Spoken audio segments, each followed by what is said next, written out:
Hi friends, ചെമ്പനീർപ്പൂവിൻ്റെ മറ്റൊരു റിവ്യൂയിലേക്ക് എല്ലാവർക്കും സ്വാഗതം. അങ്ങനെ രേവതി എല്ലാവരുടെയും മുന്നിൽ കുറ്റക്കാരിയായി നിൽക്കുകയാണ്. ശ്രീകാന്തിൻ്റെയും വർഷയുടെയും വിവാഹ രജിസ്റ്ററിൽ സാക്ഷിയായി ഒപ്പിട്ടുള്ളത് നമ്മുടെ രേവതിയാണ്. ആ ഒരു സത്യം പോലീസ് സ്റ്റേഷനിൽ വെച്ച് പോലീസ് തന്നെ എല്ലാവരോടും ആ ഒരു സത്യം പറയുകയാണ്. അത് കേൾക്കുന്ന ചന്ദ്ര ആദ്യം തന്നെ നമ്മുടെ രേവതി ഒരുപാട് വഴക്ക് പറയുന്നുണ്ട്. അത് കേട്ട് നിൽക്കുന്ന സച്ചി ഒന്നും മിണ്ടാതെ നിൽക്കുകയാണ്. കാരണം സച്ചിക്കും ഒരുപാട് ദേഷ്യമായിരിക്കുകയാണ് രേവതിയോട്. അതിനുശേഷം രേവതിയുടെ അരികിലേക്കായിട്ട് സച്ചി ചെന്നിട്ട് ചോദിക്കുകയാണ്, സത്യമാണോ ഈ കേട്ടത് നീ? അപ്പോൾ അവളിങ്ങനെ അത് പിന്നെ അവളുടെ ഭാഗത്തുള്ള ന്യായം ഇങ്ങനെ പറയാൻ വേണ്ടി നിൽക്കുമ്പോൾ സച്ചി ചോദിക്കുന്നുണ്ട്, നീയാണോ സാക്ഷിയായി അതിൽ ഒപ്പിട്ടത് എന്നിങ്ങനെ ഒരു കടുപ്പത്തോടു കൂടിയുള്ള ഒരു ചോദ്യം ചോദിക്കുകയാണ്. അപ്പം രേവതി അതെ എന്ന് പറഞ്ഞ് തലയാട്ടുകയാണ്. അവിടെ വെച്ച് തന്നെ രേവതിയെ മുഖത്തടിച്ച് അവിടെ നിന്നും ഇറങ്ങിപ്പോടി എന്ന് പറയുകയാണ്. ഇനി എൻ്റെ മുന്നിൽ വന്ന് കണ്ടുപോകരുത്, നീ എൻ്റെ മുന്നിൽ വന്ന് നിന്നാൽ നിന്നെ ഞാൻ കൊന്നുകളയും, ഒരു പക്ഷെ നീ ഇറങ്ങിപ്പോടി, എൻ്റെ അച്ഛനെ ഈ ഒരു അവസ്ഥയിലാക്കിയത് നീയൊക്കെ ചേർന്നിട്ടാണല്ലേ എന്നൊക്കെ പറഞ്ഞ് എല്ലാവരും ചേർന്ന് തന്നെ. അതിനുശേഷം ശ്രുതിയാണെങ്കിലും എല്ലാവരും രേവതിയെ കുറ്റപ്പെടുത്തിക്കൊണ്ടിരിക്കുകയാണ്. രേവതിക്ക് അത് സഹിക്കാൻ പോലും പറ്റുന്നില്ല. അങ്ങനെ അവൾ നേരെ പോലീസ് സ്റ്റേഷനിലെ മുറ്റത്തേക്ക് ഇറങ്ങി അവിടെ ഒരു ഭാഗത്ത് ചെന്നിരിക്കുകയാണ്. ശ്രീകാന്തിനെ വിളിക്കുന്നുണ്ട് പലവട്ടമായിട്ടും. അതുപോലെ നമ്മുടെ സച്ചിയാണെങ്കിലും രേവതിയാണെങ്കിലൊക്കെ ഫോണിൽ വിളിച്ചു നോക്കുകയാണ്. പക്ഷെ അവൻ ഫോൺ എടുക്കുന്നില്ല. നമ്മുടെ ശ്രീകാന്ത് സത്യത്തിൽ രേവതിയോട് വീട്ടിലേക്ക് പൊക്കോ, ഞാൻ വീട്ടിലേക്ക് വരാം, അച്ഛൻ്റെ അമ്മയുടെയും ആശീർവാദം വാങ്ങി ഞങ്ങളകത്ത് അവരോട് സമ്മതം ചോദിച്ചതിന് ശേഷം ഞങ്ങൾ ജീവിതം ആരംഭിക്കുള്ളൂ എന്നൊക്കെയാണ് ശ്രീകാന്ത് രേവതിക്ക് കൊടുത്ത വാക്ക്. പക്ഷേ ആ വാക്ക് ശ്രീകാന്ത് തെറ്റിച്ചിരിക്കുകയാണ്. കാരണമൊന്നും വേറൊന്നുമല്ല. വർഷ പറഞ്ഞു, ഇപ്പോൾ നമ്മൾ വീട്ടിലേക്ക് ചെന്ന് കഴിഞ്ഞാൽ നമ്മളെ രണ്ടാളെയും രണ്ട് ദിക്കിലേക്ക് ആക്കും, നമ്മളെ രണ്ടാളെയും പിരിക്കും. അതുകൊണ്ട് കുറച്ച് ദിവസം നമുക്ക് എവിടെയെങ്കിലും പോയി മാറി താമസിക്കണം, അവരുടെ കണ്ണിലൊന്നും പെടാതെ. അതിന് വേണ്ടിയിട്ട് ഞാൻ എൻ്റെ കൂട്ടുകാരിയുടെ ഒരു ഗസ്റ്റ് ഹൗസ് ചോദിച്ചിട്ടുണ്ട്, അവളത് തരാമെന്ന് പറഞ്ഞിട്ടുണ്ട്. അപ്പം നമുക്ക് അവിടെ താമസിക്കാം, അതിന് വേണ്ട കാര്യങ്ങളൊക്കെ ഞാൻ ചെയ്തിട്ടുണ്ട് എന്ന് വർഷ പറയുമ്പോൾ എന്തായാലും ശരിയാണ് എന്ന് തോന്നുകയും ചെയ്യുന്നുണ്ട് ശ്രീകാന്തിന്. അങ്ങനെ വർഷയുടെ ആ ഒരു നിർബന്ധത്തിൽ നിന്നുകൊണ്ട് തന്നെ ആ കൂട്ടുകാരിയുടെ ആ ഒരു ഗസ്റ്റ് ഹൗസിലേക്ക് വർഷയും ശ്രീകാന്തും കൂടി പോവുകയാണ്. അതേ സമയത്ത് അങ്ങനെ പോകുന്ന സമയത്ത് ഇവിടെ രേവതി ആകെ വിഷമത്തിലാണ്. ഇവൻ എന്നെ ചതിച്ചല്ലോ എന്നുള്ള രീതിയിൽ രേവതി അങ്ങനെ സങ്കടപ്പെട്ടിരിക്കുകയും ചെയ്യുന്നുണ്ട്. അങ്ങനെ നമ്മുടെ ശ്രീകാന്ത് ഇങ്ങനെ ഉറക്കില്ലാതെ തന്നെ ഇരിക്കുകയാണ്. അപ്പോൾ വർഷ കിടന്നുറങ്ങി. അപ്പോൾ ആ സമയത്ത് ശ്രീകാന്ത് ചിന്തിക്കുന്നത് ഏട്ടത്തിയുടെ അവസ്ഥ എന്തായിട്ടുണ്ടാവും, വീട്ടിൽ എന്തായിട്ടുണ്ടാവും, കാര്യങ്ങളൊക്കെ അറിഞ്ഞിട്ട് എന്താകും എന്നുള്ള ഒരു ടെൻഷനിലൊക്കെ തന്നെ ഇങ്ങനെ ഇരിക്കുകയാണ്. അപ്പോൾ നമ്മുടെ രേവതിയാണെങ്കിൽ ഫോൺ എടുത്തിട്ട് ശ്രീകാന്തിന് ഒരു മെസ്സേജ് അയക്കുന്നുണ്ട്. നിനക്ക് നന്ദി ഒന്നുണ്ടെങ്കിൽ എന്നെ നീ വിളിക്കണം എന്ന് പറഞ്ഞിട്ടാണ് ആ ഒരു മെസ്സേജ് അയക്കുന്നത്. അങ്ങനെ ഫോൺ സ്വിച്ച് ഓഫ് ചെയ്തിരിക്കുന്ന ശ്രീകാന്ത് ഫോൺ ഓപ്പൺ ചെയ്യുമ്പോൾ ഈ ഒരു മെസ്സേജ് കാണുന്നുണ്ട്. അപ്പോൾ മെസ്സേജ് കാണുമ്പോൾ ഫോൺ എടുത്തിട്ട് നേരെ താഴെ പോയിട്ട് ഏട്ടത്തിയെ വിളിക്കുകയാണ്. എന്താ പറ്റിയത് ഏട്ടത്തി എന്ന് ചോദിക്കുന്നുണ്ട്. അപ്പോൾ രേവതി കരയുകയാണ് ചെയ്യുന്നത്. അപ്പോൾ എന്താ ഏട്ടത്തി എന്ന് ചോദിക്കുകയാണ്. നീ എന്നെ ചതിക്കുമെന്ന് ഞാൻ വിചാരിച്ചില്ല, അച്ഛൻ ജയിലിലാണ്, അതെ അച്ഛൻ പോലീസ് സ്റ്റേഷനിലാണ് എന്ന് പറയുന്നുണ്ട്. അപ്പോൾ അച്ഛൻ പോലീസ് സ്റ്റേഷനിൽ എന്താ പറ്റിയെന്ന് ചോദിക്കുന്നുണ്ട്. അപ്പോൾ വർഷയുടെ അച്ഛനും അമ്മയും അച്ഛനെതിരെ കേസ് കൊടുത്തു, വർഷയെ തട്ടിക്കൊണ്ടുപോയി എന്നുള്ള രീതിയിൽ. അതുകൊണ്ടാണ് അച്ഛനെ പോലീസ് അറസ്റ്റ് ചെയ്തതെന്ന് പറയുമ്പോൾ ശ്രീകാന്തിന് ആകെ വിഷമമാണ്.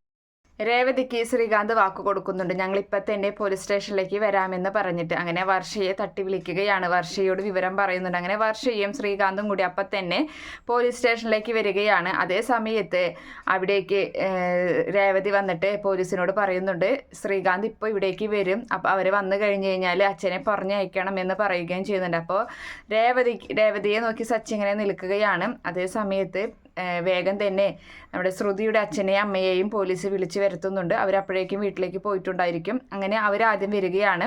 അതിനുശേഷമാണ് അവിടേക്ക് നമ്മുടെ ശ്രീകാന്തും വർഷയും കൂടി എത്തുന്നത്.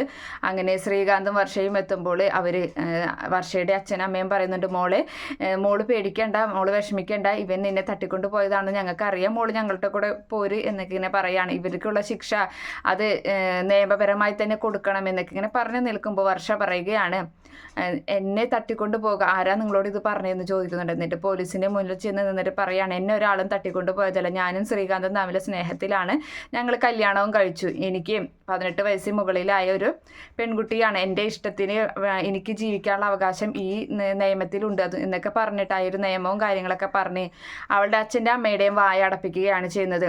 അപ്പോൾ പോലീസ് പറയുന്നുണ്ട്, നിങ്ങളല്ലേ പറഞ്ഞത് നിങ്ങളുടെ മകളെ തട്ടിക്കൊണ്ട് പോയതാണെന്ന്. ഇപ്പോൾ ഈ കുട്ടി പറയുന്നത് കേട്ടില്ല, ഇവർ തമ്മിൽ സ്നേഹത്തിലായിരുന്നു, കല്യാണം കഴിച്ചു എന്ന്. ഇതിനെതിരെ കേസ് എടുക്കാനൊന്നും പറ്റില്ല.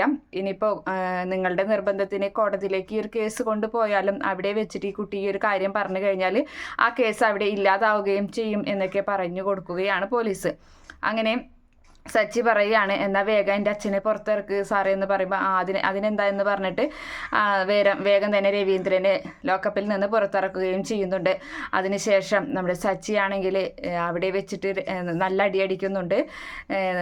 നമ്മുടെ ശ്രീകാന്തിനെ അടിക്കുകയാണ്. നീ കാരണമാണ് അച്ഛൻ ഇങ്ങനെയൊക്കെ വന്നത്, ഒരിക്കൽ പോലും അച്ഛൻ പോലീസ് സ്റ്റേഷൻ്റെ പടി കടന്നിട്ടില്ല, നീ കാരണമാണ് അച്ഛൻ ലോക്കപ്പിൽ കിടക്കേണ്ടി വന്നതെന്നൊക്കെ പറഞ്ഞ് അവൻ ഒരുപാട് തല്ലുന്നുണ്ട്. അപ്പോൾ അവൻ പറയാണ്, ക്ഷമിക്കണം എന്നോട്. അപ്പോൾ രേവതി ഇവളാണ് എല്ലാത്തിനും കാരണം എന്നൊക്കെ പറഞ്ഞ രേവതിയെ കുറ്റപ്പെടുത്തുമ്പോൾ ശ്രീകാന്ത് പറയണം, ഒരിക്കലും അല്ല, ഏട്ടത്തിയല്ല എന്നെ ഏട്ടത്തി കാരണമല്ല, ഏട്ടത്തിയല്ല ഏട്ടത്തി ഇതിലൊരു തെറ്റും ചെയ്തിട്ടില്ല എന്നൊക്കെ പറഞ്ഞു, നീ മിണ്ടണ്ട എന്നൊക്കെ പറഞ്ഞിട്ട് ദേഷ്യപ്പെടുകയാണ് ചെയ്യുന്നത് സച്ചി. അങ്ങനെ അച്ഛനെയും കൊണ്ട് അച്ഛൻ ആകപ്പോഴേക്കും തളർന്ന് ആവശ്യമായിട്ടുണ്ടായിരിക്കും. അപ്പോൾ വേഗം എല്ലാവരും ചേർന്ന് താങ്ങി കാറിൽ കയറ്റുകയാണ്. അപ്പോൾ നമ്മുടെ രവീന്ദ്രന് രേവതിയോട് പറയുന്നുണ്ട്, രേവതി മോളെ വായു, അവൻ എന്ത് വേണേലും പറയട്ടെ, മോള് വീട്ടിലേക്ക് വായു എന്ന് പറയാണ്. അപ്പോൾ സച്ചി വീട്ടിലേക്ക് വരണ്ടെന്നാണ് പറഞ്ഞത്. അങ്ങനെ എല്ലാവരും ചേർന്ന് കാറിലേക്ക് കയറ്റുകയാണ്. അപ്പോൾ അതേ സമയത്ത് കാറിൽ സ്ഥലമൊന്നുമില്ല, രേവതിയെ കയറ്റാതെ തന്നെ സച്ചി വണ്ടിയെടുത്ത് പോവുകയും ചെയ്യുന്നുണ്ട്. അങ്ങനെ രേവതി ഒരു ഓട്ടോ വിളിച്ചിട്ട് തൻ്റെ വീട്ടിലേക്കും പോവുകയാണ്. അങ്ങനെ വീട്ടിലെത്തിയതിന് ശേഷം അവരിങ്ങനെ റെസ്റ്റ് എടുത്തുകൊണ്ടിരിക്കുകയാണ്. അപ്പോൾ സച്ചി വേഗം തന്നെ ഒരു ഫോൺ വന്നിട്ട് അവിടെ നിന്നും വേഗം പോവുകയും ചെയ്യുന്നുണ്ട്. അതേ സമയത്ത് രേവതി വീട്ടിലേക്ക് എത്തുമ്പോൾ രേവതിയുടെ അമ്മയും എല്ലാവരും കുറ്റപ്പെടുത്തുക തന്നെയാണ് രേവതിയെ ചെയ്യുന്നത്. നീ ചെയ്തത് തെറ്റായിപ്പോയി, നീ ആരോട് ചോദിച്ചിട്ടാണ്, നീ എന്തിനാണ് ശ്രീകാന്ത് വിളിച്ചപ്പോൾ അമ്പലത്തിലേക്ക് പോയത്, നീ സച്ചിയോട് ചോദിക്കേണ്ടായിരുന്നു എന്നൊക്കെ പറഞ്ഞ് കുറ്റപ്പെടുത്തുന്നു. ഇവിടെ നിൽക്കാനൊന്നും പറ്റില്ല, നീ നിന്റെ വീട്ടിലേക്ക് തന്നെ പൊക്കോ എന്ന് പറയുമ്പോൾ ഒരു നിവൃത്തിയുമില്ലാതെ രേവതി വീണ്ടും സച്ചിയുടെ വീട്ടിലേക്ക് വരുന്നു. അപ്പോൾ സച്ചി അവിടെ ഉണ്ടായിരിക്കില്ല, അപ്പോൾ ആരെയും അവിടെ കാണില്ല. രേവതി ആണെങ്കിൽ തൻ്റെ റൂമിൽ കയറി കുളിയൊക്കെ കഴിഞ്ഞ് പുറത്തേക്ക് ഇറങ്ങുമ്പോഴായിരിക്കും സത്യത്തിൽ ചന്ദ്ര കാണുന്നത്. അപ്പോൾ ചന്ദ്ര ചോദിക്കുകയാണ്, നീ എന്താ ഇവിടെ എന്ന് ചോദിക്കുന്നുണ്ട്. അപ്പോൾ നീ എപ്പോഴാണ് വന്നത്, ഇറങ്ങിപ്പോടി, ഇവിടെ നിൽക്കണ്ട, നീ എൻ്റെ ഭർത്താവിൻ്റെ ജീവൻ വരെ എടുക്കാൻ നോക്കിയതാണ്, നീ ഇവിടെ നിൽക്കേ വേണ്ട എന്ന് പറഞ്ഞ് ദേഷ്യപ്പെട്ടുകൊണ്ട് അവളെ ആട്ടി ഇറക്കുകയും തന്നെയാണ് ചെയ്യുന്നത്. ശ്രുതിയും അതിന് കൂട്ടു നിൽക്കുകയും ചെയ്യുന്നുണ്ട്. പക്ഷേ രവീന്ദ്രനാണെങ്കിൽ തൻ്റെ റൂമിൽ കിടന്ന് ഇതൊന്നും അറിയാതെ കിടന്നുറങ്ങുകയാണ് ചെയ്യുന്നത്. അതിനുശേഷം രേവതി വീണ്ടും പോകുന്നത് വേറെ എവിടേക്കുമല്ല, സച്ചിയുടെ ആ ഒരു കാർ സ്റ്റാൻഡിലേക്കാണ്. അപ്പോൾ സച്ചിയുടെ അരികിലേക്ക് ചെല്ലുമ്പോൾ സച്ചിക്ക് ദേഷ്യം വരാണ്. സച്ചിയുടെ കാറിൻ്റെ മുന്നിൽ തന്നെ കയറി നിൽക്കുന്നുണ്ട് രേവതി. അപ്പോൾ രേവതി ആണെങ്കിൽ എന്തും വരട്ടെ, എന്നെ കൊല്ലണമെങ്കിൽ കൊല്ലട്ടെ എന്നുള്ള രീതിയിൽ ആ കാറിൻ്റെ മുന്നിൽ എന്നെങ്ങാതെ നല്ല ഒരു സ്റ്റഡി ആയി തന്നെ അങ്ങനെ നിൽക്കുകയാണ്. അപ്പോൾ ഒരുപാട് തവണ ഇങ്ങനെ പേടിപ്പിക്കാൻ നോക്കുന്നുണ്ട്, കാറിൽ ഇങ്ങനെ അവളുടെ ദേഹത്ത് കയറ്റാൻ പോകുന്ന പോലെയൊക്കെ നോക്കുന്നുണ്ട് സച്ചി. എന്നിട്ട് ഹോൺ അടിച്ചിട്ട് എത്ര ഹോൺ അടിച്ചിട്ടും നമ്മുടെ രേവതി മാറുന്നില്ല. അങ്ങനെ സച്ചി കാറിൽ നിന്ന് ഇറങ്ങിയതിന് ശേഷം, നിനക്ക് പ്രാന്താണോ, മാറി നിൽക്കടി, ചാവാനായിട്ട് എൻ്റെ കാരണം മുന്നേ കണ്ടുള്ളൂ എന്നൊക്കെ ചോദിച്ച് ദേഷ്യപ്പെടുന്നുണ്ട്.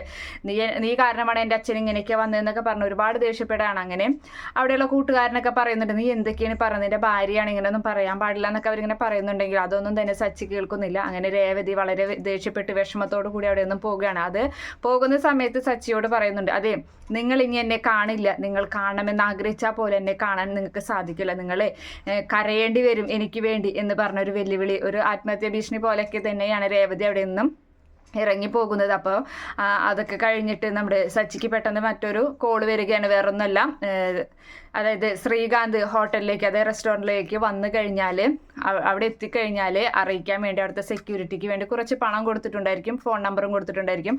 അയാളാണ് വിളിച്ചത്. അപ്പോൾ ശ്രീകാന്ത് അവിടെ എത്തി എന്നറിഞ്ഞ സച്ചി വേഗം തന്നെ തൻ്റെ കാർ എടുത്തിട്ട് അവിടെ റെസ്റ്റോറൻറ്റിൽ ചെന്ന് ശ്രീകാന്തിനെ ഒരുപാട് തല്ലുകയാണ്, നല്ല അടിയടിക്കുന്നുണ്ട്. അവൻ്റെ മുഖമൊക്കെ പൊട്ടിച്ചോരൊഴുകുകയാണ് ചെയ്യുന്നത്. കൂട്ടുകാരൻ പിടിച്ചിട്ടൊന്നും സച്ചി അടങ്ങുന്നില്ല, അവിടുത്തെ റെസ്റ്റോറൻറ്റിലെ ആൾക്കാർ പിടിച്ചിട്ടൊന്നും അവൻ ഇതാവുന്നില്ല. ഇനി എൻ്റെ കൺമുന്നിൽ കണ്ടുപോകരുത്, നിന്നോട് എത്ര പ്രാവശ്യം പറഞ്ഞത് ആ പെണ്ണിനായിട്ടുള്ള ബന്ധം വേണ്ട എന്നൊക്കെ പറഞ്ഞ് ദേഷ്യത്തോടു കൂടി സച്ചി നേരെ പോകുന്നത് കള്ളുടിക്കാനാണ്. അങ്ങനെ മദ്യഷാപ്പിൽ ചെന്ന് അവിടെ ചെന്ന് ഒരുപാട് കുടിച്ചതിന് ശേഷം ഒരു ലക്കും വെളിവും ഇല്ലാതെ പുറത്തിറങ്ങുന്നുണ്ട്. അപ്പോഴാണ് രേവതിയെക്കുറിച്ചുള്ള ഓർമ്മ വരുന്നത്. രേവതിക്ക് എന്തെങ്കിലും പറ്റിയിട്ടുണ്ടാവും, രേവതി എവിടെയായിരിക്കും, അവൾ വീട്ടിലേക്ക് പോയിട്ടുണ്ടാവും എന്നൊക്കെ അറിയാൻ വേണ്ടിയിട്ടുള്ള ഒരു സങ്കടവും കാര്യങ്ങളും നമ്മുടെ സച്ചിയുടെ മനസ്സിലുണ്ടാകുന്നുണ്ട്. രേവതിക്ക് ഒരു കുഴപ്പവും കൂടാതെ തന്നെ ഇരിക്കുന്നുണ്ടല്ലോ, രേവതി വീട്ടിൽ തന്നെ ഉണ്ടല്ലോ എന്നൊക്കെ അറിയാനുള്ള ശ്രമത്തിലൊക്കെയാണ് പിന്നീട് നമ്മുടെ സച്ചി ചെയ്യുന്നത്. അതെന്താണെന്നുള്ളത് നമുക്ക് അടുത്ത റിവ്യൂവിൽ കേൾക്കാം. Okay friends, by, thank